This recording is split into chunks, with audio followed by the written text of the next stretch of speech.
আল্লাহ যখন বললেন তোমার স্ত্রী হাজেরাকে আর ইসমাইলকে ওই দূর মরুভূমি এলাকাতে গিয়ে রেখে দাও, আল্লাহ পাক ইব্রাহিম নবীকে হুকুম করে দিলেন। ইব্রাহিম নবী হাজেরা আম্মাকে সাথে করে নিয়ে, বাচ্চাকে সাথে করে নিয়ে রওনা দিয়ে দিলেন। এ যুবকেরা, তরুণীরা, বাপেরা, ওই দূর মরুভূমি যেখানে কাবা শরীফ আছে, আজ তো ওখানে কাবা রয়েছে, আজ থেকে 5000 কিছু কম বেশি আগে ওখানে তখন কাবাও ছিল না। ওই ঘরটা নির্মাণ পুনরায় ইব্রাহিম নবী করেছে, তখন ওই ঘরটার কোনো চিহ্ন ছিল না।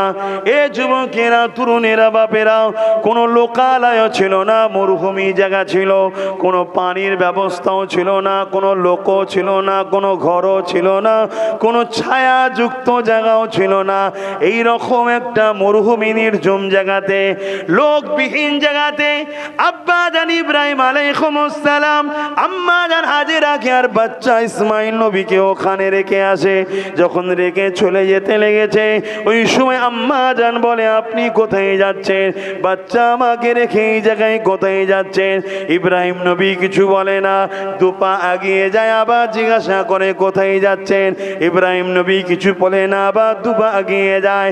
আম্মা হাজেরা এবারে বলতে লাগে, আমার প্রাণের স্বামী, আপনি আমাকে আর বাচ্চাকে এই জায়গায় রেখে যে চলে যাচ্ছেন, এটা আপনার নিজের ব্যক্তিগত মত না আল্লাহ পাকের হুকুম?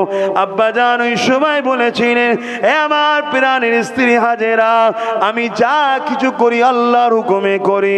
আম্মা জান হাজেরা তখন বলেছিলেন, আপনি যান, কোনো চিন্তা করবেন না, কেননা যিনি এখানে আমাকে রেখে যেতে বলেছে, শুনে রাখেন, তিনাকে আমিও ভালোবাসি।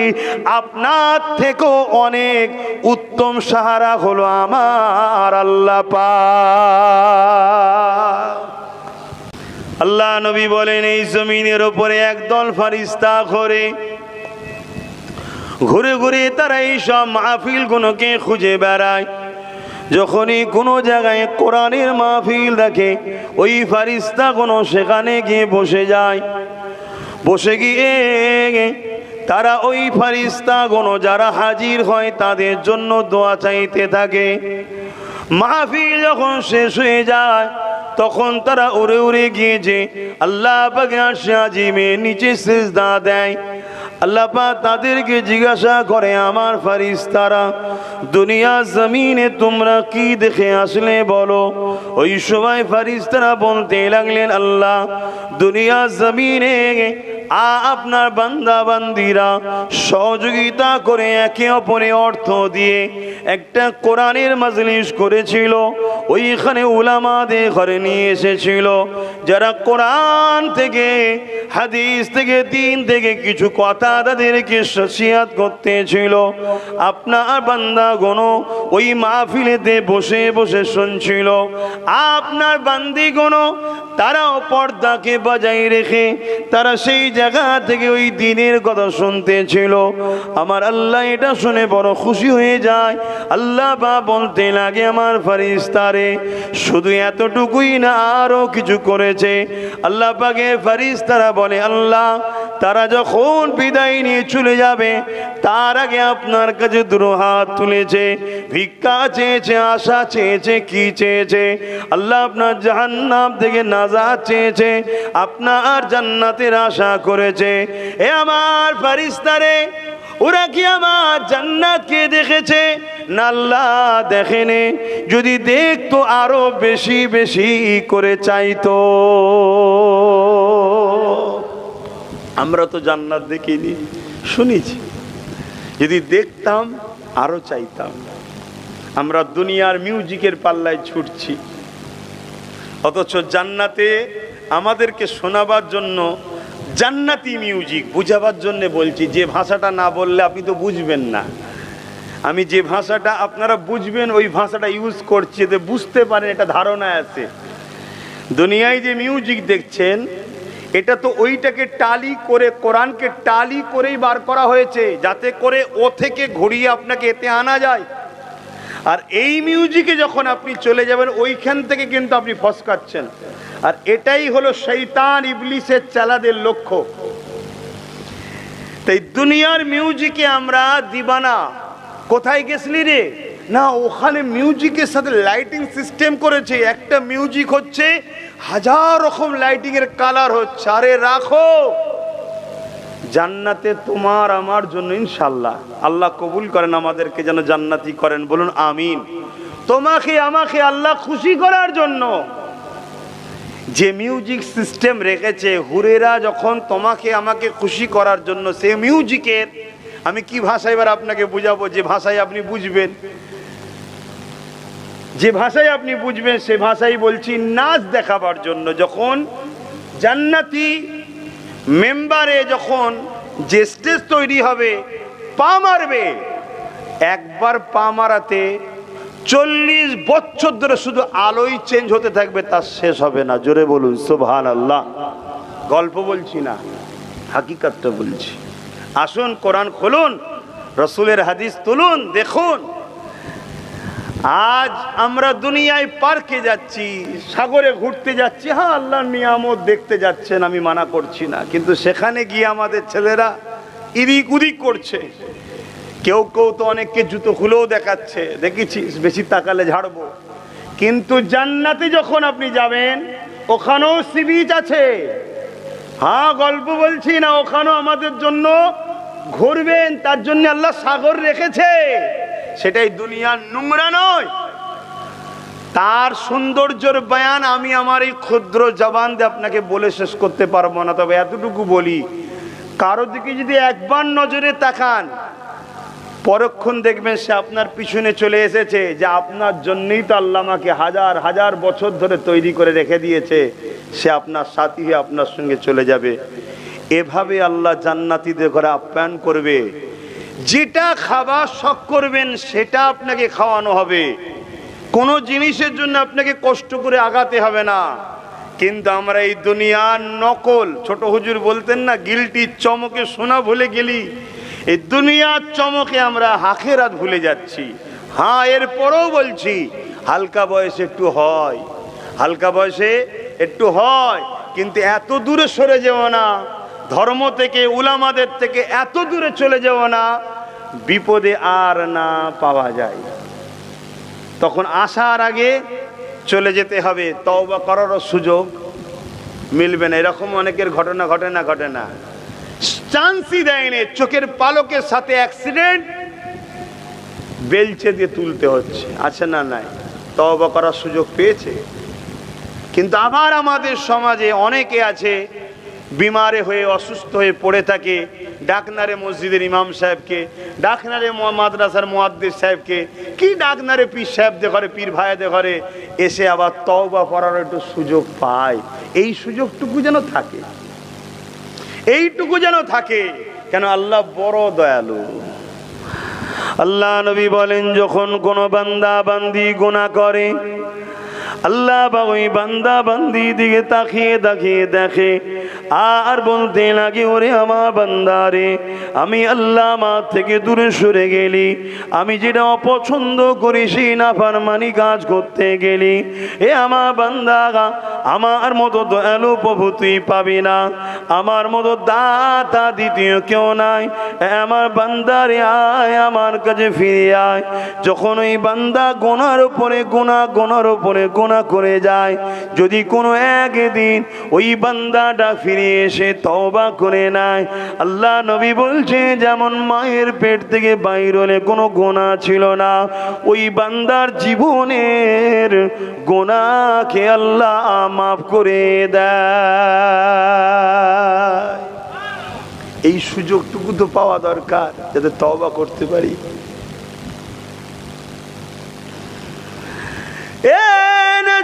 তরুণেরা, আল্লাহ আমাদেরকে বড় সুন্দর করে বানিয়েছে। আল্লাহ পাক আমাদের জন্য জীবন বিধান কোরআনকে দিয়েছে। আমাদের জন্য একটাই নেতা, একটাই মডেল, একটাই লিডার, হযরত প্রফেট মুহাম্মদ রাসূলুল্লাহ। দ্বিতীয় কেউ আমাদের জন্য নয়। এই কোরআন আর রসুলকে ফলো করে জিন্দেগি কাটান। মনে রাখবে দুনিয়া জমিন দুদিনের জন্য, আখিরাত বড় কঠিন জায়গা হবে। আমি আপনি যখন ইন্তেকাল হয়ে যাই, আমাকে আপনাকে কবরের জমিনে শুয়ে দেওয়া হয়। ওই কবরের জমিনে আপনার টাকা পয়সা, গাড়ি বাড়ি, জমি জায়গা, সন্তান ছেলেপুলে কেউ যাবে না। ওই কবরের জমিনে আপনাকে একা শুয়ে দিয়ে চলে আসবে।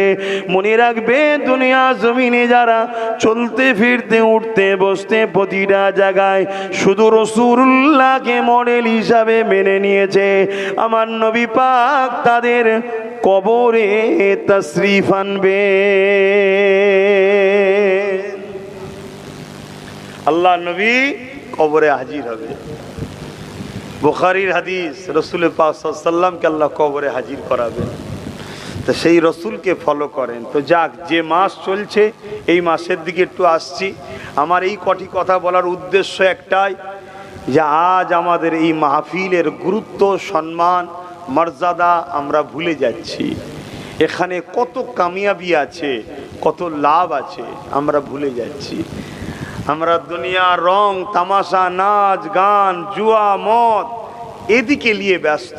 অথচ যে কথাগুলো শুনলে কানের উপকার হয়, যে কথাগুলো শুনলে বললে জবানের উপকার হয়, সেই কথাগুলো বলা, সে কথাগুলো শোনা থেকে আমরা অনেক দূরে সরে গেছি।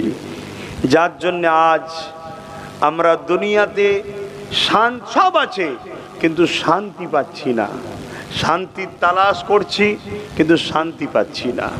আমাদেরকে আল্লাহ সৃষ্টি করেছে উদ্দেশ্য একটা, ইল্লা লিয়াবুদুন, শুধুমাত্র তিনার দাসত্ব করতে হবে। তিনার দাসত্বটা কি? মা আতাকুমুর রাসূল ফাখুযুহু ওয়া মা নাহাকুম আনহু ফান্তাহু। রাসূল যা আদেশ করেছে মেনে নাও, নবী যা নিষেধ করেছে ছেড়ে দাও। এটাই হলো তিনার দাসত্ব।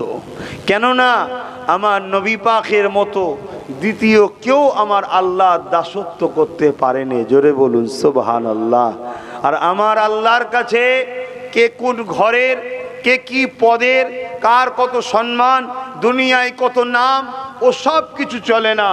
আমার আল্লাহর কাছে সে তত বেশি সম্মানিত যে যত বেশি আল্লাহর দাসত্ব করে। জোরে বলুন সুবহানাল্লাহ। এজন্য আমার রসুল হলেন সব থেকে বেশি আল্লাহর কাছে সম্মানিত। কেননা রসুলের মতো এত দাসত্ব দ্বিতীয় কেউ করতে পারেনি। নবী আমাদের জন্য মডেল। আল্লাহ আমাদেরকে যে কাজে পাঠিয়েছে সে কাজ করতে হবে। এটা জিলহজ মাস চলছে, সামনে আমাদের দুটো জিনিস আসছে। এই জিলহজ মাসকে নিয়ে দুটো স্মৃতি জড়িয়ে আছে। একটা ইসলামের বড় একটা ফরজ হজ, এই জিলহজ মাসকে জড়িয়ে আছে। আর একটা হলো প্রতিটা মালদার সাবাল্যক, ভারসাম্যহীন মানুষ, সুস্থ সবল মানুষ এবং স্বাধীন মানুষ, অর্থশালী মানুষ, তার জন্য এই কুরবানি দেওয়া হলো ওয়াজিব। এই দুটো জিনিস আমাদের মধ্যে এই জিলহজ মাসকে নিয়ে জড়িয়ে রয়েছে। একটা হলো ফরজ হজ, আর একটা হলো ওয়াজিব কুরবানি। কুরবানি ওয়াজিব, এই দুটো জিনিসই আবার আব্বাজান হযরত ইব্রাহিম আলাইহিস সালাম ও তিনার পরিবার স্মৃতি ছাড়া দ্বিতীয় কিছু নয়, পুরো স্মৃতি। অর্থাৎ তিনারা আল্লাহকে এত ভালোবেসেছে যে তিনাদের কর্মকাণ্ডটাই আমাদের জন্য একটা ফরজ হয়েছে, আর একটা মালদারদের জন্য ওয়াজিব হয়ে গেছে। জোরে বলুন সুবহানাল্লাহ। তাহলে আল্লাহর যারা নৈকট্য হাসিল করে, আল্লাহর যারা কাছের হয়, আল্লাহ তাদেরকে কত ভালোবাসে দেখুন। তাদের কাজটাই পরবর্তী উম্মতের জন্য আল্লাহ ইয়াদগার বানায়, স্মৃতি বানায়। এই যে আজকে 5 লাখ হোক, 6 লাখ হোক, 7 লাখ হোক, 9 লাখ পর্যন্ত অনেকে খরচ করেছে, অনেকে 15-16 লক্ষ টাকাও খরচ করে। ভিআইপি ক্যাটাগরিতে হজ করতে যায়। অ্যাকচুয়ালি হজটা কি? পুরো হজটাই বাপ ইব্রাহিম আলাইহিস সালাম ও তিনার পরিবারের স্মৃতি জড়িয়ে থাকা কাজগুলো। জোরে বলুন সুবহানাল্লাহ। আজকে আমরা কেউ যার যেমন সামর্থ্য আছে, কেউ 30, কেউ 50, কেউ 1 লাখ, কেউ 2 লাখ, কেউ 10 লাখ, কেউ 20 লাখ টাকার অর্থ দিয়ে পশু কিনে কোরবানি করছে। এই যে এত বড় অ্যামাউন্ট খরচ করে কোরবানি করা হচ্ছে, এই কোরবানিটা কি? হযরত ইব্রাহিম আলাইহিস সালাম এবং তিনার পরিবারের জড়িয়ে থাকা একটা স্মৃতি, সেই স্মৃতি ইয়াদগার পালন করানো হচ্ছে। জোরে বলুন সুবহানাল্লাহ। তাহলে ইসলামে অনেকে বলে সেলিব্রেশন নাই, ইয়াদগার নাই, স্মৃতি নাই, এটা ভুল কথা। ইসলামে যারা আল্লাহর নৈকট্য হাসিল করেছে তাদেরকে ফলো করার জন্য তাদের সেই কামিয়াবির জায়গাটা আমাদের জন্য স্মৃতি হিসাবে আল্লাহ রেখে দিয়েছে। জোরে বলুন সুবহানাল্লাহ। হয়তো আপনার গ্রাম থেকে অনেকে এবারে হজে চলে গেছে, হয়তো কেউ গেছে কি আমি জানি না, অনেকে যেতে পারে, বিভিন্ন জায়গা থেকে যাচ্ছে, আল্লাহর ঘরে যাচ্ছে। কি হয়? কি হয়? ভালো ভালো জামা কাপড় পরে যায়। হুদুদে হারামাইন শরীফে ঢুকার আগে আল্লাহ পাকের হুকুম, তুমি শরীরে যা কাপড় আছে সব খুলে ফেলো, খুলে দুটো বিনা সেলাই করা থান কাপড় পরে আসো। আমার হেরেমে ঢুকার আগে, আমার কাবায় ঢুকার আগে, আমার ঘর বাইতুল্লাহতে হাজিরি দিবার আগে তোমার শরীরে যা কাপড় আছে সব খোলো। এমনকি ভেতরে যদি কেউ গেঞ্জি পরে থাকে বা আরো কিছু ভেতরে থাকে, যেটা সবই আপনারা বুঝছেন, ওগুলো হবে না, সব খোলো। খুলে দুটো থান কাপড় বিনা সেলাই করা পরে আসো। আচ্ছা বলুন, যে মানুষটা 5 লক্ষ টাকা খরচ করে হজ করতে যাচ্ছে, সেই লোকটাকে সব কিছু খুলিয়ে দিয়ে দুটো খান কাপড় পরাচ্ছে, অথচ যাচ্ছে কোথায়? আল্লাহর ঘর দেখতে। কার দাওয়াতে? আল্লাহ দাওয়াত দিয়েছে। হজ তো তারা করতে যায় যাদেরকে আল্লাহ দাওয়াত দেয়, তারাই যেতে পারে। এত বড় একটা দাওয়াত, দুনিয়ায় যদি কেউ সামান্য একটা দুটো পদের মালিক হয়, সে যদি দাওয়াত দেয়, সেজে গুজে যায়, সেন্ট আতর গোলাপ যে যেমন বলেন ভিআইপি হবে। কেন? ভিআইপি লোকে দাওয়াতে যাচ্ছি, আর আমার আল্লাহ দাওয়াতে যাচ্ছে, আরো তো সেজে গুজে যাওয়া দরকার। আল্লাহ এগুলো কেন? আমার আল্লাহ আওয়াজ দিচ্ছে, আমার ইব্রাহিম যখন আমার ঘরে এসেছিল, তার গায়ে দুটো বিনা সেলাই করা চাদর ছিল, থান কাপড় ছিল। ইব্রাহিমের ড্রেসটা আমার বড় পছন্দ, তাই ইব্রাহিমের ড্রেসকেই আমি হাজিদের জন্য ইউনিফর্ম করে দিয়েছি। জোরে বলুন সুবহানাল্লাহ। এখন যদি কেউ প্রশ্ন তৈরি করে যে আল্লাহ সেদিন মেশিন ছিল না, সেলাই করার মেশিন ছিল না, তাই সেলাই করে আসেনি আব্বা, আজ মেশিন হয়েছে, উন্নত মানের সমাজ ব্যবস্থা তৈরি হয়েছে। আল্লাহ পাকে একটাই কথা, কোনো বাহানা নয়, আমার বন্ধুর ড্রেস আমার বড় পছন্দ, ওটাই ইয়াদ করে তুমি দুটো থান কাপড় পরেই আসো। জোরে বলুন সুবহানাল্লাহ। আর একটু আগিয়ে চলেন কাবা শরীফের দিকে। যখনই আপনি হুদুদে হারামাইন শরীফে ঢুকবেন, দুটো থান কাপড় আপনাকে পরে ঢুকতে হবে। ওই ঢুকার পরে আপনি আর একটু আগিয়ে যাবেন। এ যুবকেরা, বাপেরা, মায়েরা, আল্লাহ পাকের কাবা শরীফ যখন দেখা যাবে, ওই কাবা শরীফকে যখন দেখতে পায়, প্রথম নজরে যখন কাবাকে দেখবেন, সঙ্গে সঙ্গে যে দোয়াটা চাইবেন, ওই দোয়া আল্লাহ পাক কবুল করে নেয়। কেননা আমার বান্দা বান্দি আমার ঘরকে দেখলো, এই দেখার জন্য বান্দা বান্দি যেটাই চাইবে আমি আল্লাহ তোফা হিসাবে সেটাই কবুল করে নেব।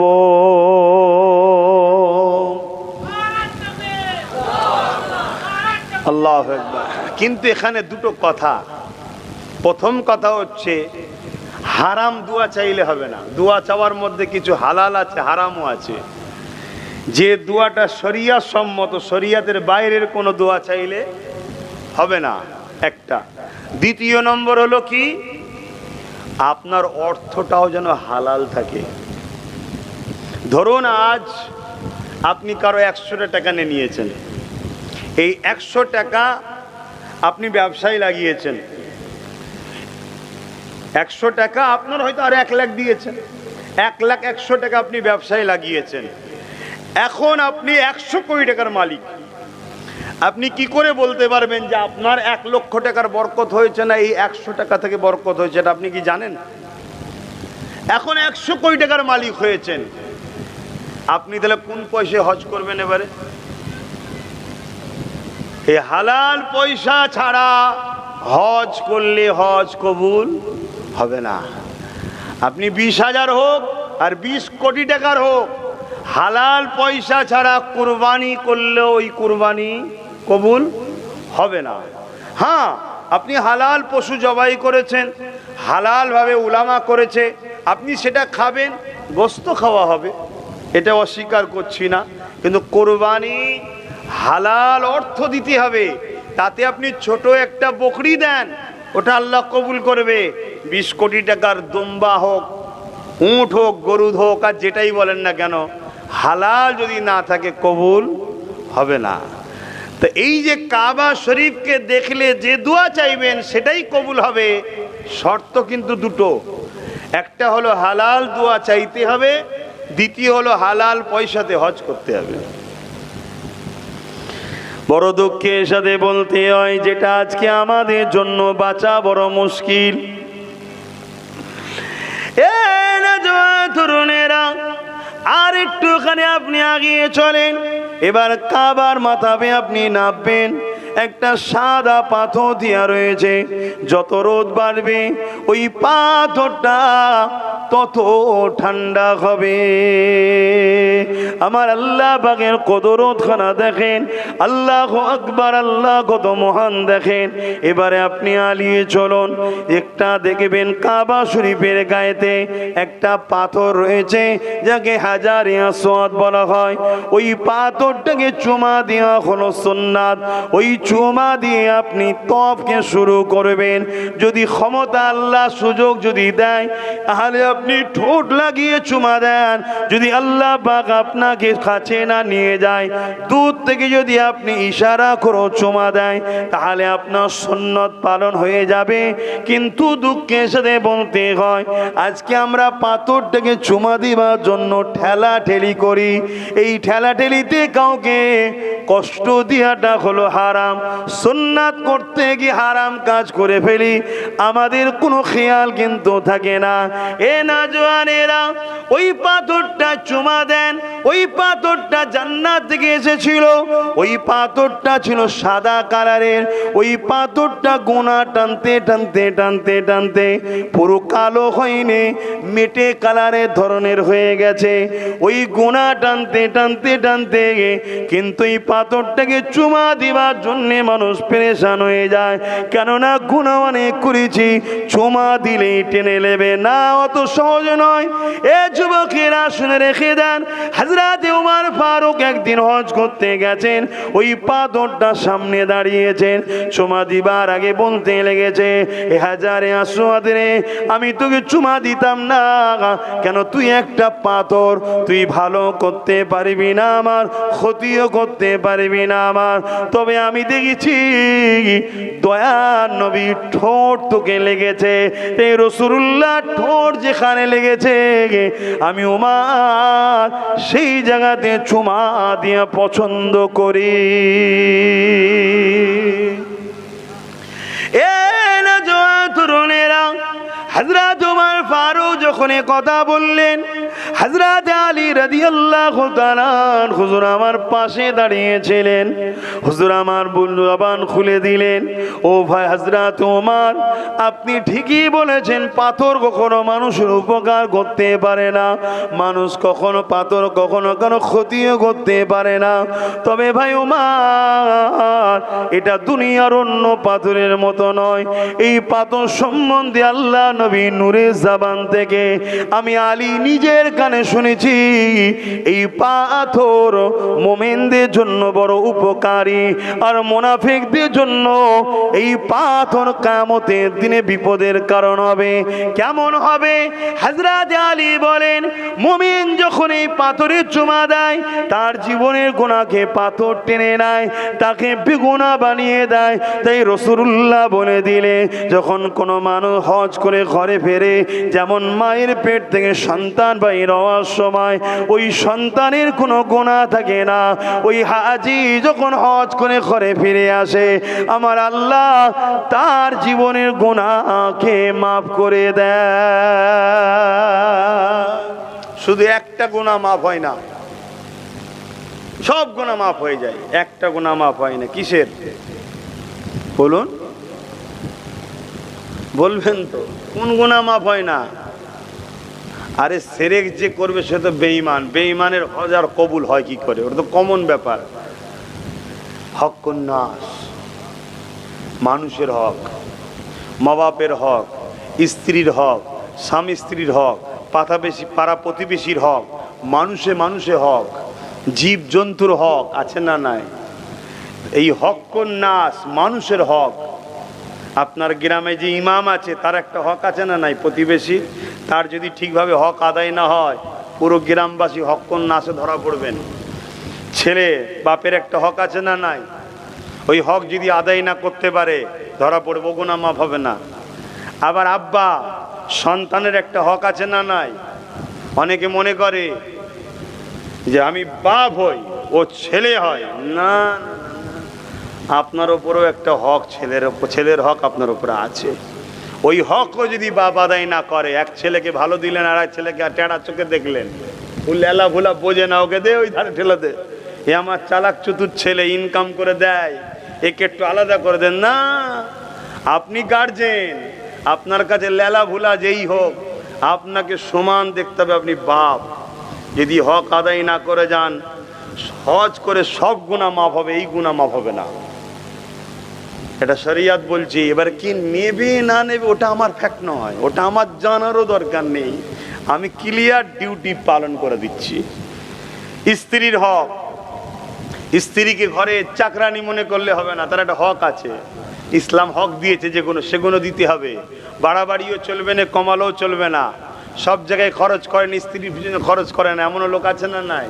বাইরে নাম কামাবার জন্য অনেক টাকা দান করে, আর স্ত্রী কিছু শখ করলে কোথা পাবো, চুপ করতো, বেশি কথা বলবি না, এক্ষুনি দেবো বাপ, তাই নাকি? এটা হক নষ্ট হচ্ছে।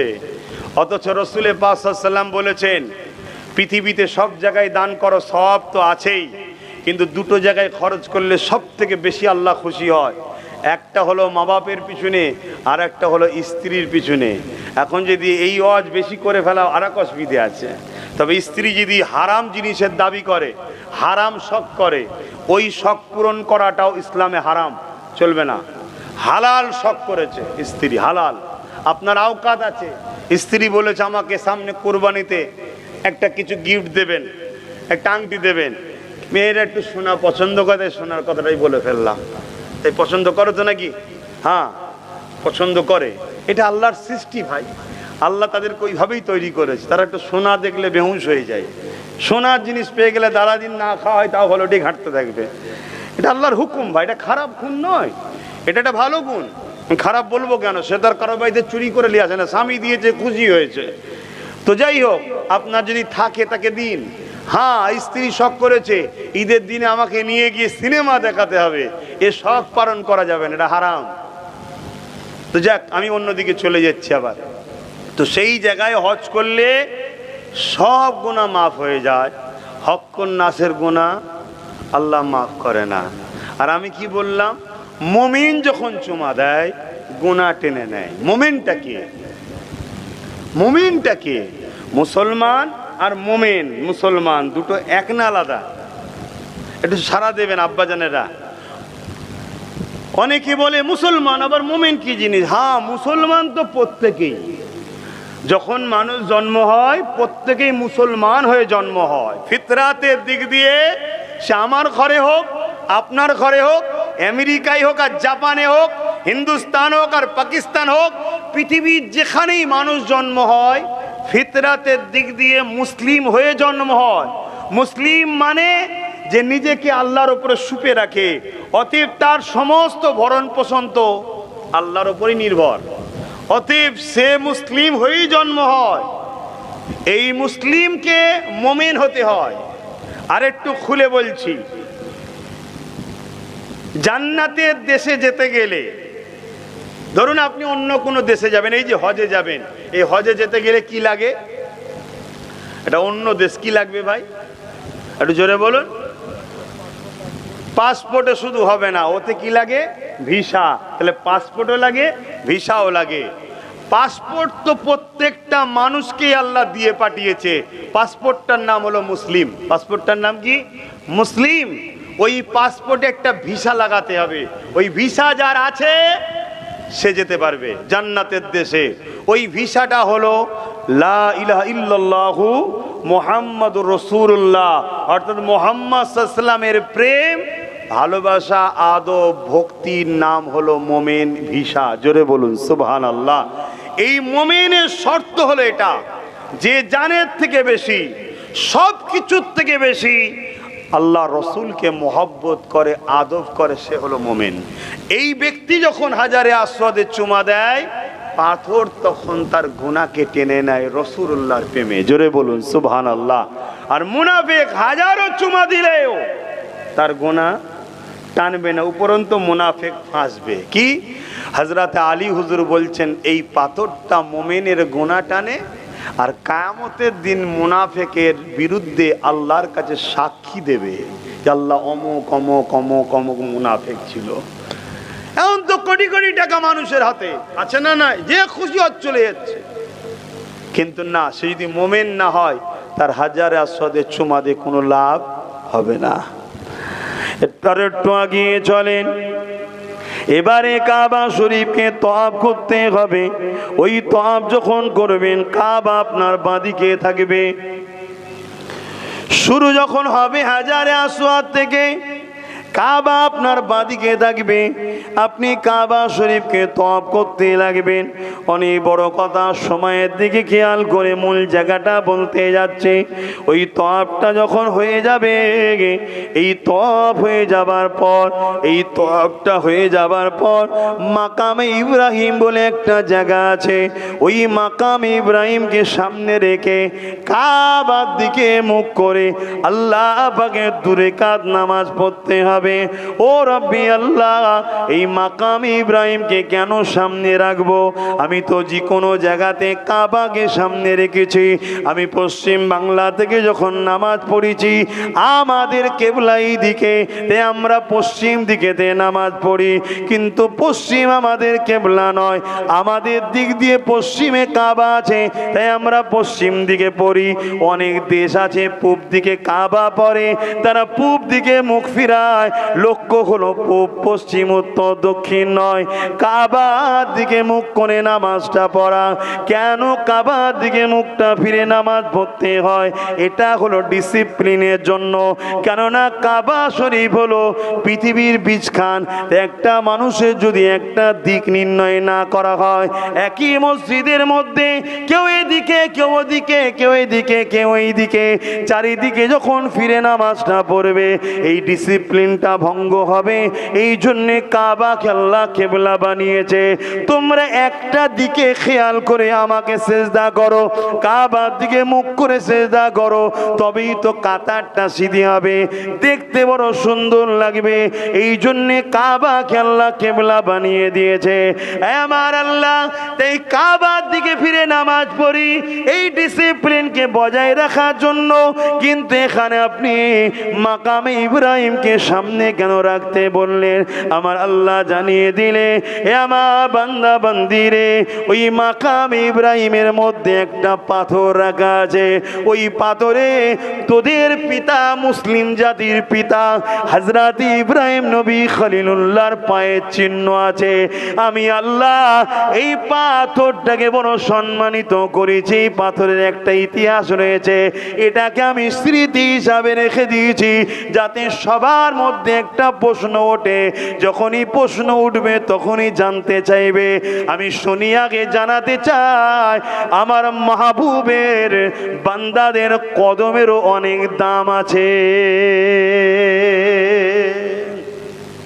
এখন তো কদম মুসি ওলিদের করলেও সমালোচনা হয়, হয় না? হয় না? কিন্তু আল্লাহ এটাই বুঝাচ্ছে যে আমার মাহবুব যারা হবে, আমার পিয়ারা যারা হবে, তাদের কদমেরও দাম আছে। তাই এটাকে ইয়াদগার স্মৃতি হিসাবে রেখেছি। কি স্মৃতি আপনারা জানেন তো? ওটা ইব্রাহিম আলাইহিস সালামের পায়ের ছাপ আছে। কেন পায়ের ছাপ আছে সেটাও আপনারা আশা করছি জানেন। আমার রসুল পাক সাল্লাল্লাহু আলাইহি সাল্লামের মিলাদ করেছিলেন ইব্রাহিম নবী ওই পাথরের উপরে দাঁড়িয়ে। এই স্মৃতিটা কিয়ামত পর্যন্ত আল্লাহ দুনিয়াকে জানাবে যে আমার বন্ধুর মিলাদ যারাই করে তারা কখনো মিটে যায় না। তার প্রমাণ হলো ইব্রাহিমের কদম দেখ আজও রয়েছে, মেটে না। জোরে বলুন সুবহানাল্লাহ। আর যারা আমার নবীর মিলাদ করে না তারাই মিটে যায়। দেখুন দাদা হুজুর মিটে গেছে নাকি? খাজা হুজুর মিটেছে, গৌস পাক মিটেছে, মেটেনে। আজও তারা আমাদের হৃদয়ে আছে না নাই? আমাদের আলোচনার মাহফিলে আছে না নাই? আমাদের জবানে তারা আছে না নাই? কিন্তু হাজারো হাজারো বড় বড় উলামা মিটে গেছে, নামে উলামা ছিল, রসুলের মিলাদ করতো না, মিটে গেছে। নবীর মিলাদ যে করবে এই স্মৃতির মতো সে রয়ে যাবে এর একটা। তাহলে আবার সেই জায়গায় আমি যে জায়গাটা বুঝাতে চাইছি, দেখুন 5 লাখ টাকা 10 লাখ টাকা খরচ করে হজ করতে গেছি, তাহলে কি দেখলাম? প্রথমে ইউনিফর্ম, তারপরে আবার দেখুন 2 রাকাত নামাজ সেই ইব্রাহিম নবীর পায়ের ছাপের কাছে। কথা বোঝা আসছে? তাহলে হুজুরদের স্মৃতিই ঘোরাচ্ছে তো নাকি? ওখানে হয়ে যাওয়ার পর কি করতে হবে? নামাজ হয়ে যাওয়ার পর এবারে আপনি চলে যান, জমজম পানি খেতে হবে। এবং জমজম পানি আল্লাহ রসুল বলেছেন পেট ভরে খাও, পেট ভরে খাও। মোমেনের একটা বৈশিষ্ট্য হচ্ছে জমজম পানি পেট ভরে খায়। তা বলে ঘরেরটা যেন খেয়ে ফেলবেন না, তাহলে ব্যাস কালকার পাবেন না ওইখানে। এটা হচ্ছে নাচারের মশলা, কেন এখানে আছে তো একটুখানি। এটা যদি পেট ভরে খেতে চান তাহলে তো আর অন্য কেউ পাবে না। ওখানে যত খুশি খান। কখনো ভেবে দেখেছেন একটা কুয়া ইসমাইল নবীর পায়ের গোড়ালি থেকে আল্লাহ বার করলো, পুরো মক্কা খাচ্ছে, পুরো আরব খাচ্ছে, কোটি কোটি লোক হজ করতে যাচ্ছে, খাচ্ছে, ব্যারেলে করে নিয়ে আসছে। পৃথিবীর যত বড় বড় রাষ্ট্র নায়করা আছে তারাও সব গোপনে গোপনে জমজম পানি খায়। কেন? তারা জানে পৃথিবীতে যখন কোনো দাওয়া কাজ করে না, জমজম পানি হলো সমস্ত বিমারের শেফা। জোরে বলুন সুবহানাল্লাহ। হ্যাঁ, সামনে সব নাটক করে, ভেতরে সব জমজম পানি সৌদি থেকে নেয়, সব খায়। তো যা খা বাবা, আমাদের অসুবিধে নেই, খা। কিন্তু খাচ্ছিস আবার আল্লাহর দাসগুলোকেই গাল দিচ্ছিস, এটা বড় খারাপ জিনিস। কি খারাপ না? খারাপ নয়। তো যাই হোক, আজকে সেই জমজম পানি কখনো কম পড়েছে দেখেছেন? তার কোনো দুর্গন্ধ এসেছে কখনো দেখেছেন? আপনি ঘরে দামি ব্র্যান্ডের পানি কিনে নিয়ে আসবেন, এমনও পানি আছে 200, 500, 1 লিটার পানির দাম 500 টাকা, 1000 টাকা। আপনি ভাববেন এটা হয় কিনা? হ্যাঁ আছে। এমনও পানি আছে 1 লিটার পানির দাম 1 লাখ টাকা আছে। কিন্তু রাখবেন 1 বছর পর দেখবেন তলায় একটা স্যাঁতলা বা স্যাঁতস্যাঁতে ভাব আসছে। কিন্তু জমজম পানি 100 বছর 200 বছর দাদো পদ্দাদও যদি রেখে যায়, খেয়াল করে দেখুন তাতে কোনো রকম দুর্গন্ধ হয় না, স্যাঁতলাও পড়ে না। জোরে বলুন সুবহানাল্লাহ। তা চলে যান জমজম পানি। তা জমজম পানিটা কি? ওটাও স্মৃতি তো নাকি? আপনারা জানেন তো? আল্লাহ নবী যখন বললেন তোমার স্ত্রী হাজেরা কে আর ইসমাইলকে ওই দূর মরুভূমি এলাকাতে গিয়ে রেখে দাও, আল্লাহ পাক ইব্রাহিম নবীকে হুকুম করে দিলেন। ইব্রাহিম নবী হাজের আম্মাকে সাথে করে নিয়ে, বাচ্চাকে সাথে করে নিয়ে রওনা দিয়ে দিলেন। এ যুবকেরা, তরুণীরা, বাপেরা, ওই দূর মরুভূমি যেখানে কাবা শরীফ আছে, আজ তো ওখানে কাবা রয়েছে, আজ থেকে 5000 কিছু কম বেশি আগে ওখানে তখন কাবাও ছিল না। ওই ঘরটা নির্মাণ পুনরায় ইব্রাহিম নবী করেছে। তখন ওই ঘরটার কোনো চিহ্ন ছিল না। এ যুবকেরা, তরুণেরা, বাপেরা, কোনো লোকালয় ছিল না, মরুভূমি জায়গা ছিল, কোনো পানির ব্যবস্থাও ছিল না, কোনো লোকও ছিল না, কোনো ঘরও ছিল না, কোনো ছায়াযুক্ত জায়গাও ছিল না। এই রকম একটা মরুভূমি নির্জন জায়গাতে, লোকবিহীন জায়গাতে আব্বা জান ইব্রাহিম আলাইহিস সালাম আম্মা জান হাজেরাকে আর বাচ্চা ইসমাইল নবীকে ওখানে রেখে আসে। যখন রেখে চলে যেতে লেগেছে, ওই সময় আম্মা জান বলে, আপনি কোথায় যাচ্ছেন? বাচ্চা আমাকে রেখে এই জায়গায় কোথায় যাচ্ছেন? ইব্রাহিম নবী কিছু বলে না, দুপা এগিয়ে যায়, আবার জিজ্ঞাসা করে কোথায় যাচ্ছেন? ইব্রাহিম নবী কিছু বলে না, আবার দুপা এগিয়ে যায়।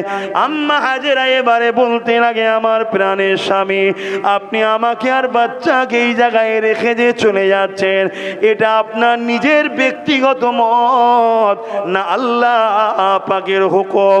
আব্বা জান ওই সময় বলেছিলেন, এ আমার প্রাণের স্ত্রী হাজেরা, আমি যা কিছু করি আল্লাহর হুকুমে করি।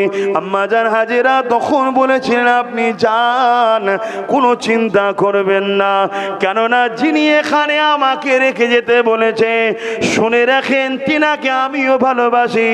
আপনার থেকেও অনেক উত্তম সাহারা হলো আমার আল্লাহ পাক। স্বামী তো আমাদের সাহারা, স্ত্রীদের সাহারা স্বামী, ওসিলা। কিন্তু আম্মাজান বলছে, আপনি যান, কেন আপনার থেকেও উত্তম সাহারা হলো আমার আল্লাহ, যিনি আপনাকে এখানে আমায় রেখে যেতে বলেছে। যান, আপনি চলে যান। চলে আসলেন।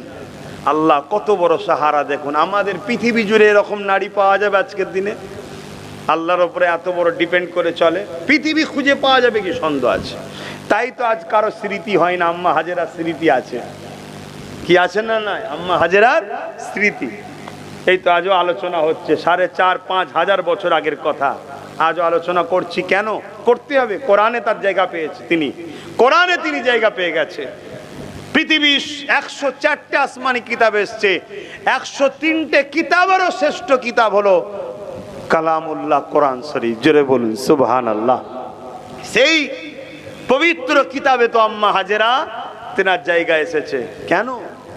আল্লাহকে খুশি করেছে। তাই আল্লাহর উপরে বিশ্বাস, ভক্তি, কত বড় ভক্তি দেখুন। কোন জায়গায়?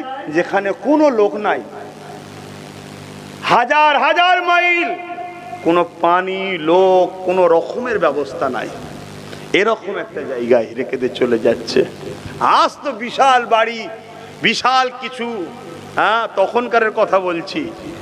আল্লাহ পাকের মর্জি দেখুন। হযরত ইসমাইল আলাইহিস সালামকে পিপাসা লাগলো, মা বাচ্চার পানির জন্য বাচ্চাকে নিয়ে ছুটতে লেগেছে। বাচ্চাকে রেখে দিয়ে চারিদিকে ছোটে। কখনো ওখানে যে সাফা মারোয়া হয়, কি তো আম্মার স্মৃতি, সাফা মারোয়ায় কি হয়?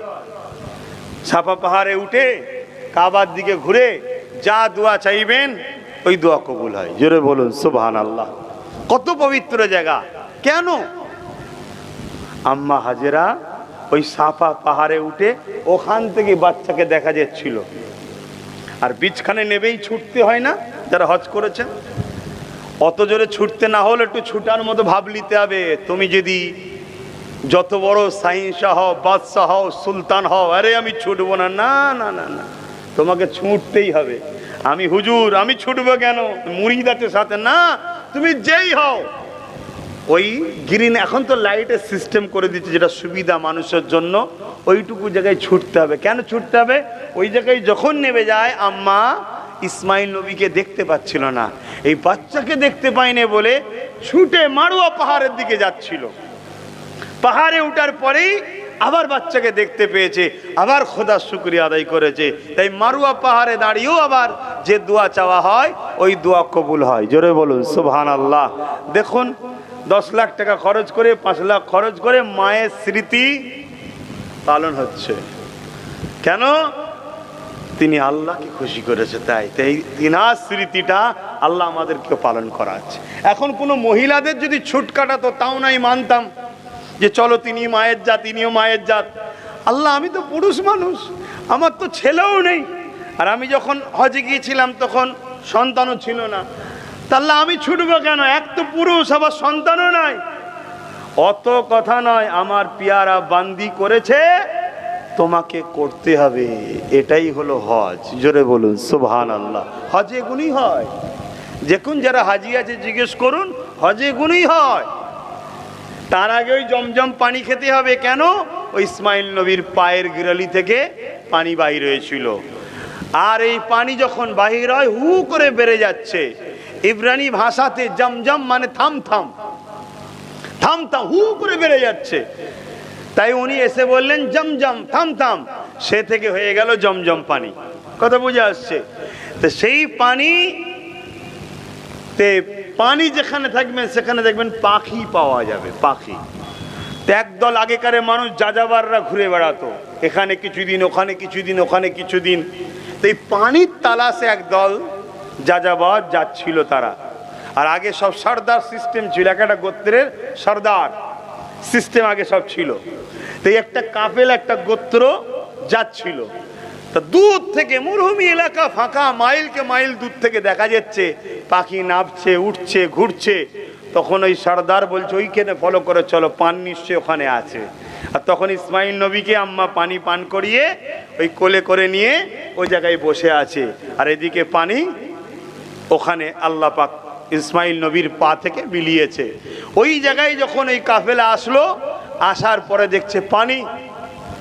যাযাবার বলছে যে এই জায়গায় একটা মহিলা একটা বাচ্চাকে নিয়ে এবং পানিও রয়েছে, নিশ্চয়ই কিছু রহস্য আছে। তাই সর্দার তার কন্যাকে পাঠিয়েছে। দেখুন কত বছরের আগের কথা, সেদিনের সর্দারও ভাবছে এ মহিলা সাংঘাতিক মহিলা, সাধারণ মহিলা নয়, আমি সর্দার যে জিজ্ঞেস করব তা হতে পারে না। অতএব আম্মার পবিত্রতার দিকে খেয়াল করে তার কন্যাকে পাঠাচ্ছে, যাও তুমি কি জিজ্ঞেস করো। কন্যা এসে জানলো, ব্যাপারটা সব শুনলো, শোনার পরে পানি পান করার ইজাজত চাইলো। পানি নিল, নিজের জীব জন্তু পশু পাখি সবাই পানি পান করলো।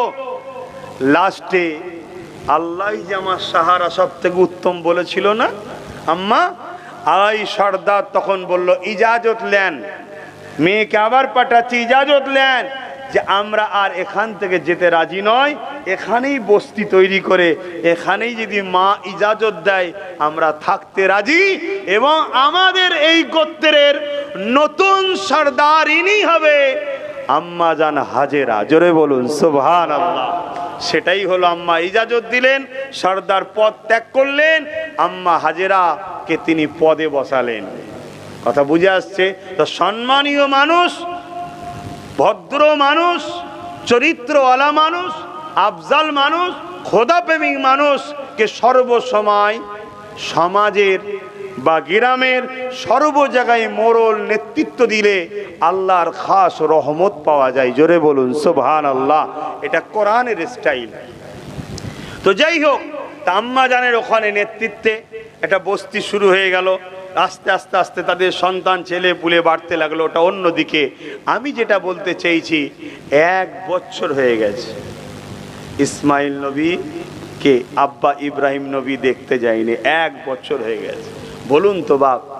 আর ইসমাইল নবী হয়েছে ইব্রাহিম নবীর 90+ পর, 90 বছর পার হয়ে যাবার পর সন্তান হয়েছে। এটা নিয়ে অনেকের মধ্যে কৌতূহল হতে পারে যে এটা কি করে হয়। অ্যাকচুয়ালি ব্যাপারটা হচ্ছে, আগেকারের মানুষ 500 বছর, 700 বছর, 800 বছর বাঁচত। আজকে এই মুরব্বী বাপেরাই বলুন না, এই ছোট ছোট বাচ্চাগুলোকে দেখে আমরা অবাক হয়ে যাই যে এই টুটু ছেলে এই বয়সে পেকে গেছে। আমরা বলি না। আমরা যখন, আমার মুরব্বী বাপেদের কথা বলছি, মুরব্বী বাপেরা যখন 25 বছর বয়স, তখনও হয়তো অনেকে বুঝতো না সংসার জীবনটা কি, বুঝতো না। আর এখন ছোট ছোট বাচ্চারা, কেন আমাদের হায়াত কম, অল্প বয়সে আল্লাহ সব মেন্টালিটিতে দিয়ে দিচ্ছে। আর তখন মানুষ বাঁচত 500 বছর, 700 বছর, 800 বছর। তাই তিনাদের 150, 200, 300, 400 বছরও সন্তান হতো। তা আব্বাজান ইব্রাহিম আলাইহিসসালামের 90 বছর পর, 90 বছর পর্যন্ত কোনো সন্তান হয়নি। 90+ কোন রায়াতে 94 95 ইখতিলাফ আছে, যাক 90+ পর আল্লাহ দোয়া কবুল করেছে, ইসমাইল নবী হয়েছে। এবং প্রতিটা নবীদের সম্পর্ক জান্নাতের সাথে, তাই প্রতিটা নবী চাঁদের থেকেও নুরানি বেশি। জোরে বলুন সুবহানাল্লাহ। চাঁদের থেকেও তিনাদের শরীর থেকে মিষ্টি আলো বাহির হতো। তাই ইসমাইল আলাইহিস সালাম এরকম একটা জ্যোতিময় সুন্দর ফুটফুটে সন্তান, সেই সন্তানকে বাপ রেখে দিয়ে 1 বছর, এটা আল্লাহর পরীক্ষা, যাইনি 1 বছর পর হুকুম হয়েছে, ইব্রাহিম লাব্বাইকা ইয়া আল্লাহ, যাও সন্তানকে দেখতে। তবে উটের পিঠ থেকে নামবে না, দূর থেকে দেখবে, কিছু সময়ের পর চলে আসবে। বলেন তো আমরা কেউ সহ্য করতে পারবো? আল্লাহ যদি আমাদের কাউকে এরকম কথা বলে, সহ্য করতে পারবেন? বলেন না পারবেন? চোখের সামনে ছেলে অন্যায় করলে পাড়ার 2টো লোক যদি এসে বলে, এই তোমার ছেলে অন্যায় করছে, সামলাও, আমি আপনি তেরে উঠি, আমার ছেলে যা খুশি করে করে, তোমায় কে বলতে বলেছে? আরে আল্লাহর আইনের বিরুদ্ধে তোমার ছেলে চলে যাচ্ছে, তোমার খেয়ালই নাই? হ্যাঁ, খেয়ালই নাই। কিয়ামতের দিনে একটা নারীদের জান্নাত যাওয়া অনেক সহজ হবে, পুরুষদের জান্নাত যাওয়া অনেক কঠিন ব্যাপার। একটা নারীকে প্রশ্ন করা হবে, বলো তুমি আমার জন্য কি করেছো? স্বামীর হুকুম মানতে, পর্দায় থাকতে, নামাজ পড়তে, রোজা রাখতে, হজ করেছো, গীবত করোনি? না, জান্নাত চলে যাও। কথা বুঝে আসছে? একটা পুরুষকে জিজ্ঞেস করা হবে, হালাল ইনকাম করতে, নামাজ পড়তে, কোরআন পড়তে, আমার শরিয়াতের হুকুম অনুযায়ী চলেছো? হ্যাঁ আল্লাহ চলেছি, সব সুন্দর জীবন, কোনো ভুল নেই, জান্নাত যাব? না। তোমার মেয়ে পর্দা করতো, আল্লাহ ওটা ওকে জিজ্ঞেস করে না, তুমি গার্জিয়ান, উত্তর দাও। আল্লাহ শোনেনে, শোনেনে, যাও ওর সাথে জাহান্নামে যাও। শুনছেন? যদি মেয়েটাও ক্লিয়ার হয়ে গেল, আল্লাহ যায় এবারে না, তোমার স্ত্রী পর্দা করতো, আল্লাহ কথা শুনতো না, যাও ওর সাথে জাহান্নামে যাও। শুনছেন কি বলছি? একটা পুরুষের জান্নাত যাওয়া কত কঠিন, কত কঠিন। এরপরে আরো দায়িত্ব আছে, মায়ের খেদমত, সন্তান ঠিকভাবে চলতো কিনা, সব কিছু কৈফিয়ত পুরুষকে দিতে হবে। কেন? তুমি অভিভাবক, তুমি গার্জেন, তোমাকে দিতে হবে। যদি বলো যে এত কিছু পারবো না, পারবো না বললে হবে না, তোমার মালিকের আদেশ, এটা তোমায় মানতেই হবে। তুমি যার সৃষ্টি, তিনার হুকুম মানতেই হবে। পারবো না, শাস্তির জন্য তৈরি হও, পারলে রাজি। হ্যাঁ ভুল হতে পারে, তার জন্য নত হয়ে থাকো, আল্লাহ বড় দয়ালু, নতকারীকে বড় পছন্দ করে। জোরে বলুন সুবহানাল্লাহ। এরপরে আসুন, তবে সমাজে একটা প্রবাদ বাক্য আছে, কি? ছেলেদের থেকে নাকি বাপেদের ঘরে মেয়েরা বেশি ভালোবাসে। এ কথাটা কি শুনেছেন আপনারা? একটু হ্যাঁ কি না বলবেন তো। হ্যাঁ তাই তো নাকি? ছেলেদের থেকে নাকি মেয়েরা বাপকে বেশি ভালোবাসে। কথাটা কিন্তু আমি অ্যাকসেপ্ট করছি, আমি অ্যাকসেপ্ট করছি। কেন? ছেলেরা বুড়ো বয়সে বাপ মাকে ভাত দেয় না, বুড়ো বাপ মাকে মেয়েরা তবুও দেয়। কথা বুঝে আসছে? এখন সমাজে চলছে। কিন্তু ঠান্ডা মাথায় চিন্তা করে দেখুন, আকসার বাপ জাহান্নামে যাবে মেয়েদের কারণে, আকসার বাপ জাহান্নামে যাবে মেয়েদের কারণে। কেন? মেয়েরা আকসার পর্দা ছেড়ে দিয়েছে। এই বেপর্দা নারীর জন্য প্রত্যেকটা বাপ ধরা পড়বে। কি আমার আজ কি অসুবিধা হচ্ছে? বলেন ছেড়ে দিই তাহলে। কেন? জলসা করার শখ আগে ছিল, এখন আর নেই। এই বললাম না, গরমের জন্যে সব ফোন করে বারণ করছি, প্রায় 30টা কম বেশি জলসা বাদ দিয়ে দিয়েছি গরমের জন্যে। সেই জায়গায় এনেছেন দিন জানার জন্য। দিন তো এটাই, দিন তো এটাই। আপনি জমিতে চাষ করবেন, পানি দিচ্ছেন, ভালো কথা, কিন্তু ওই জমির আলগুলো কাটা আছে, আপনার পানি তো থাকবে না। চাষ করবেন কি করে? আপনি নামাজ পড়লেন, রোজা রাখলেন, হজ করলেন, সব করলেন, কিন্তু আপনার বাড়ির খাবারটা ঠিক নেই, আপনার বাড়ির মহিলা ঠিক নেই, পর্দা করে না, তাহলে আপনার আল কাটার মতো পানি সব বেরিয়ে যাবে, আপনি ধরা পড়ে যাবেন। জানি না আমার কথাতে আমার মা বোনগুলো নারাজ হচ্ছে কিনা, তো হলেও কিছু করার নেই। মা হলেও কিছু করার নেই বোন, মনে রেখে দেবেন এ দুনিয়া চিরস্থায়ী নয়। তোমাকে যিনি নারী করে বানিয়েছে তিনি মোহাম্মদ রসুল দ্বারা আমাদেরকে জানিয়েছে একটা পুরুষ জন্ম হলে ওই বাপের জন্য জান্নাতের সংবাদ আল্লাহ পাঠায় না, কিন্তু একটা নারী জন্ম হলে ওই বাপের জন্য আল্লাহ জান্নাতের সংবাদ পাঠায়। জোরে বলুন সুবহানাল্লাহ। তোমাদেরকে আল্লাহ এত নিয়ামত করেছে, মায়ের জাত। কারো ঘরে যদি একটা দুটো তিনটে পুত্র সন্তান কি 30টা পুত্র সন্তান জন্ম হয়, তথাপিও রাসূলুল্লাহ বলেন দুজনে পাশাপাশি জান্নাত থাকবো। কিন্তু কারো ঘরে যদি 3টে কন্যা সন্তান হয়, রাসূলুল্লাহ বলেছেন ওই বাপ আর আমি আল্লাহর জান্নাতে দুটো আগুন তুলে দেখিয়েছি, যেমন পাশাপাশি পাশাপাশি থাকবো। জোরে বলুন সুবহানাল্লাহ। কিন্তু আজকে সেই মায়ের জাত, আমার বোন হোক আমার মা হোক, সেই মায়ের জাতের কারণেই আকসার পুরুষরা জাহান্নামে যাবে। খেয়াল করে দেখুন, অথচ বাপকে মা মেয়েরাই সব থেকে বেশি ভালোবাসে, কিন্তু সেই বাপ জাহান্নামে চলে যাচ্ছে, মেয়ে কিন্তু বাপকে জান্নাতে নিয়ে যাওয়ার জন্য নিজেকে চেঞ্জ করতে পারছে না। এরকম ভালোবাসার কোনো প্রয়োজন নাই, এ ভালোবাসার কোনো প্রয়োজন নাই যে ভালোবাসায় আমি জাহান্নামে চলে যাব। আর একটুখানি সময় আছে, একটু বলি নাকি? আব্বাজানরা কি বলছেন, আমার কত কষ্ট পেচ্ছেন দেখুন না। এখনো তো সময় আছে, এখনো তো নিঃশ্বাস চলছে, এখনো তো শুধরে গিয়ে তওবা করা যেতে পারে। হ্যাঁ, যা হয়েছে হয়েছে, আজ থেকে চেঞ্জ হয়ে যা, কাল চলে যাব, পরশু চলে যাব, কখন ডেকে নেবে, বাবা তুই কাজ করিস নি, মা তোর জন্য আমার এই ক্ষতি হয়ে যাবে, তুই আমার কলজের টুকরোস, তোর জন্য সব করছি, তুই আমার কথা ভাববি না? তোর ভালো জায়গায় বিয়ে হবে, যাতে শান শওকতের সঙ্গে হয়, সেখানে গিয়ে তোকে ডাল ভাত না খেতে হয়, কষ্ট করে মেহনত করে তোর জন্য জমি করেছি, ব্যাংক ব্যালেন্স করে রাখছি, সব করছি মা তোর জন্যে, আর আমি যেন জাহান্নামে না যাই, এটা তুই চেষ্টা করবি নি?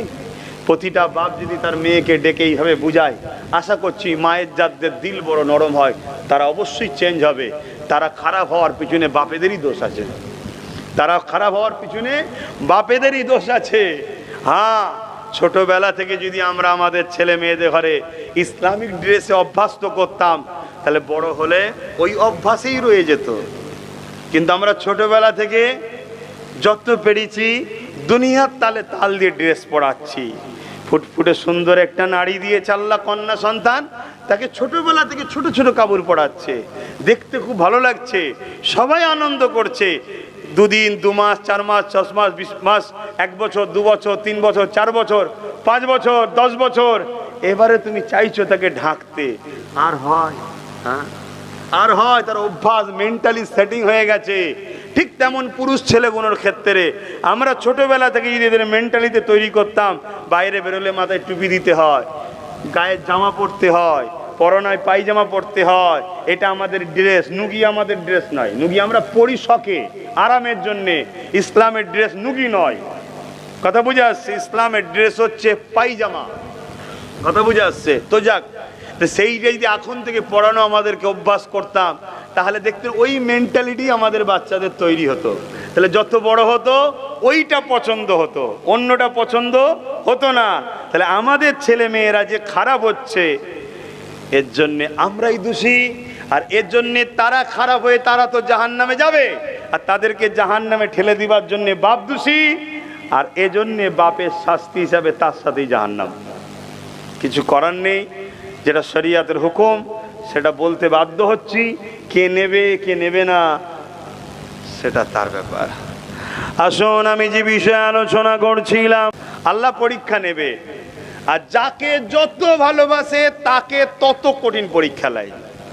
আল্লাহর প্রেমের সিস্টেমটাই আলাদা, আল্লাহর প্রেমের সিস্টেমটাই আলাদা। আল্লাহর প্রেমের রাস্তায় যে চলে, প্রথম যখন শুরু হয় কাঁটার ওপর দিয়ে হাঁটতে হয়, আগুনের ওপর দিয়ে হাঁটতে হয়।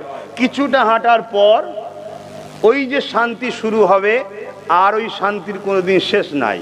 আর শয়তানের পথ হলো শুরুতে হয় ফুল, অনেক আনন্দ শান্তিতে, ফুলের রাস্তা, কিন্তু কিছু দূর যাওয়ার পর এমন কষ্ট শুরু হবে যে কষ্টর আর কোনোদিন শেষ নাই।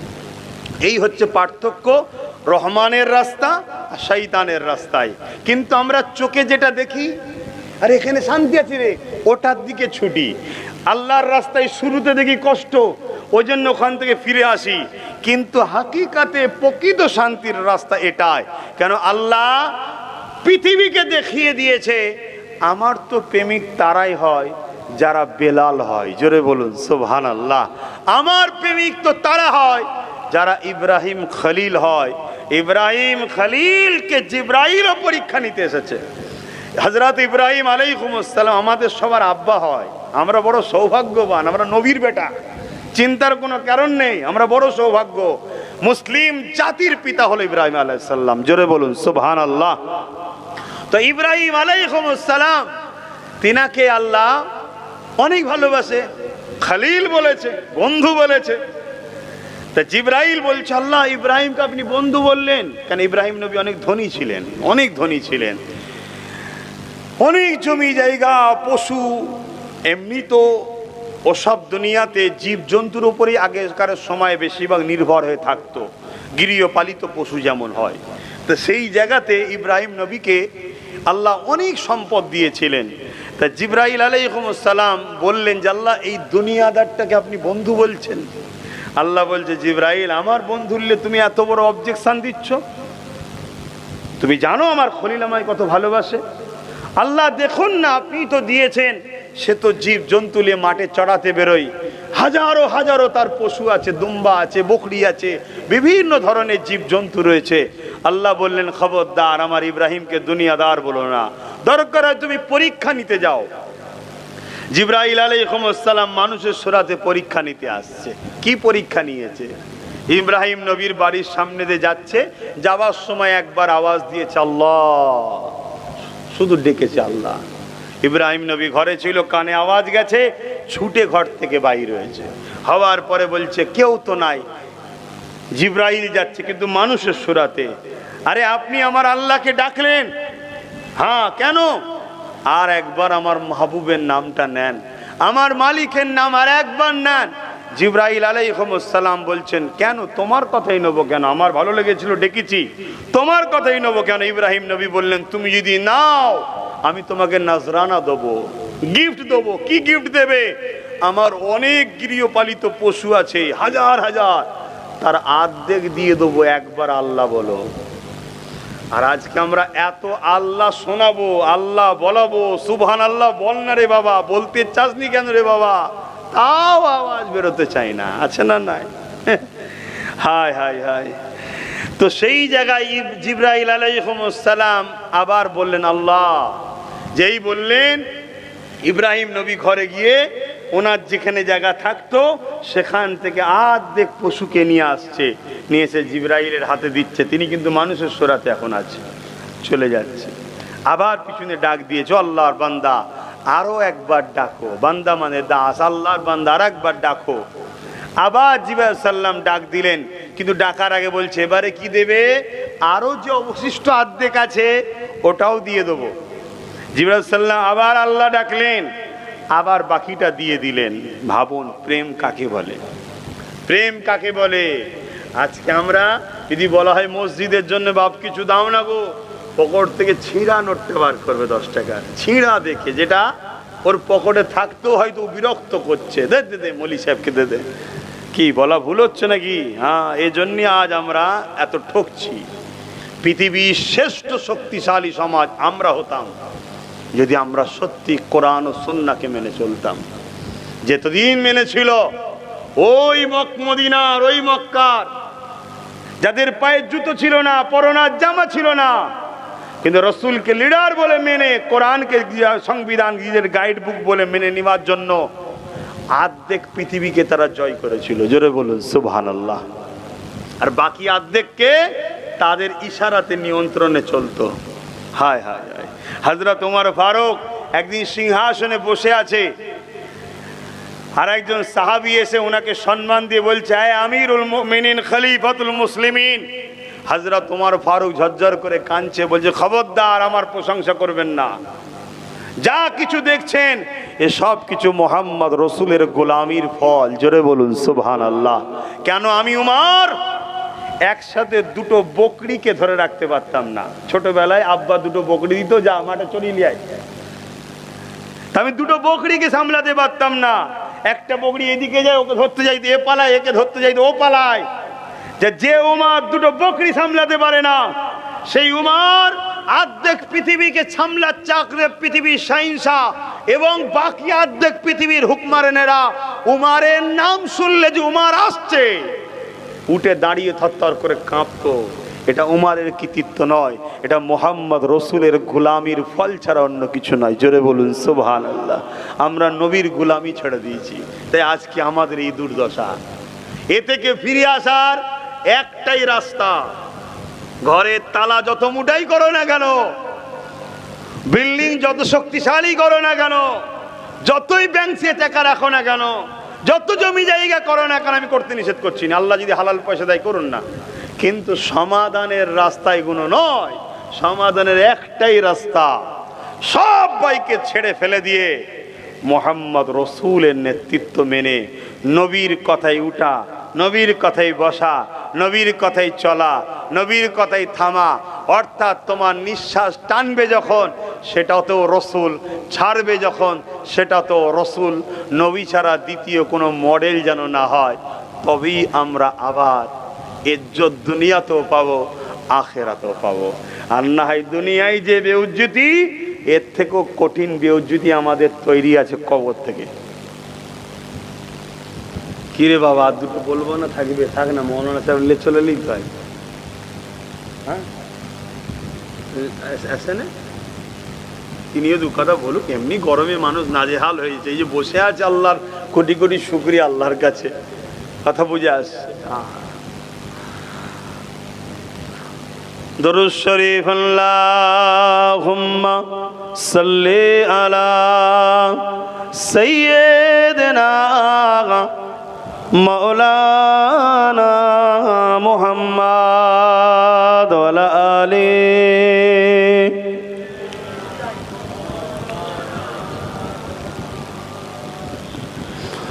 বাদশা তুমি দিন দুনিয়াত, হে পরওয়ারদিগার। বাদশা তুমি দিন দুনিয়ার, হে পরওয়ারদিগার। সজদা লওহে হাজার বার আমার, হে পরওয়ারদিগার। চাঁদ সূরজ আর গ্রহ তারা, চাঁদ সূরজ আর গ্রহ তারা, জিন ইনসান আর ফারিস্তারা। চাঁদ সূরজ আর গ্রহ তারা, দিন ইনসান আর ফারিস্তারা। দিন রজনী গাইছে তারা, দিন রজনী গাইছে তারা, মহিমা তোমার, হে পরওয়ারদিগার। বাদশা তুমি দিন দুনিয়ার, হে পরওয়ারদিগার। আমার আল্লাহর কোনো প্রয়োজন নেই আমাদের ঘরে। এই যে গাছের পাতা দেখছেন, সব আল্লাহর তাসবিহ পড়ে, জীব জন্তু সবাই আল্লাহর তাসবিহ পড়ে, অথচ শ্রেষ্ঠ আমরা, আশরাফুল মখলুকাত। কিন্তু আমাদের অত্যাচারের জন্য আজকে এরাও পেরেশানে আছে। এই যে পানি হয় না, গাছগুলো কষ্ট পাচ্ছে না, পায়নি।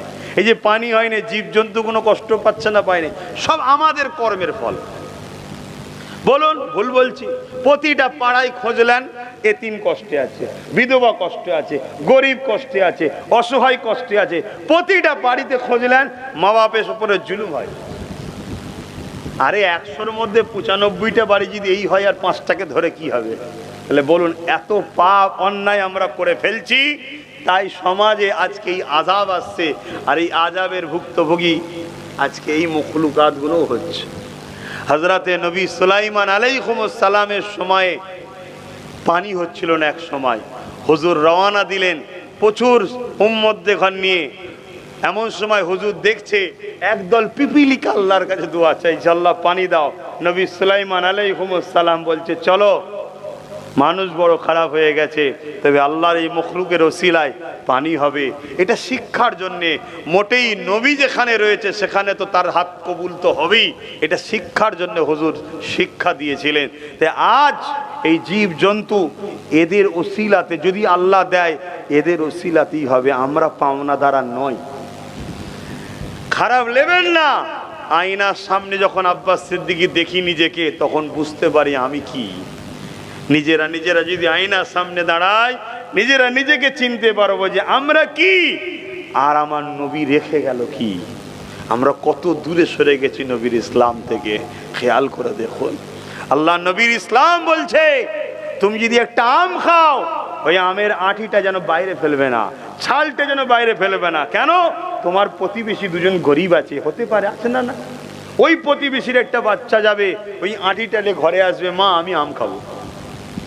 সেই গরিব হয়তো তাকে কিনে দিবার ক্ষমতা নাই, বাড়ি ওলিও কষ্ট পাবে, বাড়িওয়ালাও কষ্ট পাবে, বাচ্চাটাও কাঁদবে।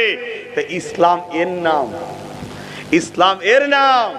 কিন্তু আজকে কি অবস্থা আমাদের মধ্যে দেখুন। আল্লাহ আমাদেরকে হেদায়েত করেন।